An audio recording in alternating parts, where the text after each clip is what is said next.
দেবাশিসদা, সম্প্রতি সময়ে ডায়মন্ড হারবার আর ইস্ট বেঙ্গল এখনো একটা ভাইটাল ম্যাচ কলকাতা লিগে বাকি রয়েছে, কিন্তু যে একটা ইস্যু উঠেছে, আইএফএ কে ডায়মন্ড হারবার চিঠি দিয়েছে, ইস্ট বেঙ্গলের তরফ থেকে বলা হচ্ছে 30 তারিখের মধ্যে শেষ করতে হবে, কিন্তু আই লিগের 3 ম্যাচ পড়েছে ডায়মন্ড হারবারের। এই যে জটলতার সৃষ্টি হয়েছে, আমার মনে হয় আগে এদের না, গত বছর আপনাদের মনে আছে কিনা জানি না, গত বছর ভবানীপুর সারা টুর্নামেন্টটা খেলে চ্যাম্পিয়নের জায়গায় যখন গেল, তখন দেখা গেল যে লাস্ট কটা ম্যাচ খেলে মোহামেডানকে চ্যাম্পিয়ন করে দেওয়া হলো।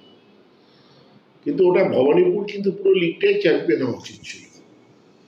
এবছর ডায়মন্ড হারবার যথেষ্ট ভালো খেলছে। তো যেটা বোঝা যাচ্ছে, আইএফএ চায় না কোনো ছোট ক্লাব চ্যাম্পিয়ন হোক। ছোট ক্লাব মানে আমি ছোট ক্লাব কাউকে বলবো না, সবাই ভালো ভালো ক্লাব, বড় ক্লাব।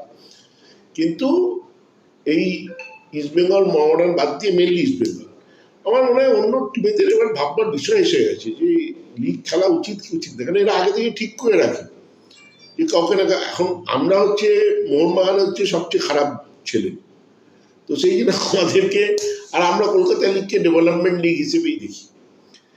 কিন্তু ইস্টবেঙ্গল যে কোনোভাবেই চ্যাম্পিয়ন করার চেষ্টা করা, এবং আইএফএর পুরো মদত আছে। এটা এমন আবার যাই বলুক, আইএফএ ইস্টবেঙ্গলকেই চ্যাম্পিয়ন করবে। আপনারা দেখে নেবেন ইস্টবেঙ্গলই চ্যাম্পিয়ন হবে।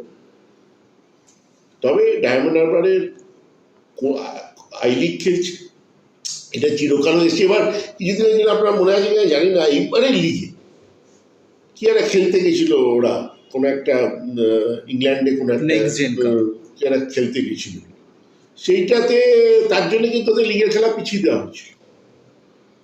তো হাই লিগ খেলছে একটা টিম, এবং তারা রাউন্ড রবিন লিগে মনে হয় ওরা মানে চ্যাম্পিয়ন হয়ে উঠেছে মনে হয় পরের রাউন্ডটায়।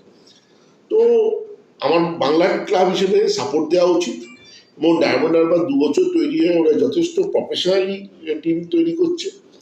ওরা কিবু বিকুনার মতো কোচকে নিয়ে এসছে এবং একটা ধাপে ধাপে টিমটা তৈরি করার চেষ্টা করছে। সেখানে আইএফএ তাদের সাপোর্ট না দিয়ে, তাদের বক্তব্য না রেখে, যাই হয়ে যায় আইএফএর উচিত খেলা পিছিয়ে দেওয়া এবং আই লিগ হয়ে যাওয়ার পরেই ওদের খেলা দেওয়া। ইস্টবেঙ্গলের আবদার সবসময় মানতে হবে, আর কোনো ক্লাবের আবদার মানব না, এই মানসিকতা রাখলে কিন্তু আইএফএ দুষ্কর।